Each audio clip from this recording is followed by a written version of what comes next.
No, nada que decir. Derrota merecida y punto. No hemos jugado, no hemos sido reconocibles y cuando no eres reconocible entras vas para adentro, ¿no? Pierdes y punto, no hay nada que decir.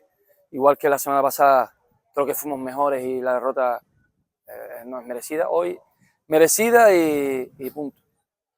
Un partido que empezamos muy bien, creo que empezamos bien, mandando, dominando y pasa un poco como lo que nos viene pasando, ¿no?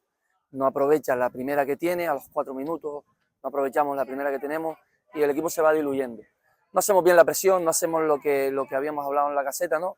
De presionar a su hombre clave para que no iniciase y a partir de ahí el equipo se empieza a diluir y ellos empiezan a mandar en el partido. Verdad que sí, en ocasiones, que el gol fue un gol propia puerta, pero ya daba la sensación de que el equipo no estaba cómodo, de que estábamos largos, de que estábamos muy anchos y por ahí se veía venir el peligro. Ya te digo, y luego con el 1-0 al descanso tratamos de corregir, empezamos bien, tenemos el 1 contra 1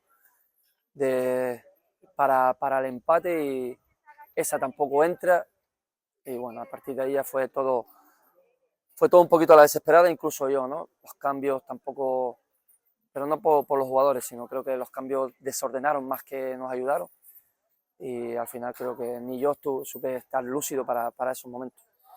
Y perdimos merecidamente, nada más que decir, nada que achacar, felicitar al rival y nosotros a trabajar, a revisar cosas y a ver si tenemos que partir de más atrás o de más adelante en el engranaje del equipo. Bueno, ahora lo primero es la confianza, ¿no? Tenemos un partido dentro de 2 días y hay que levantar la cabeza y seguir. Esto es la 4ª jornada y hay que seguir.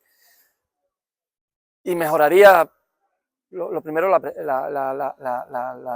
la puntería, ¿no? Es un equipo que incluso hoy, estando mal, creo que tuvimos ocasiones para no salir de vacío. No digo la victoria, no salir de vacío.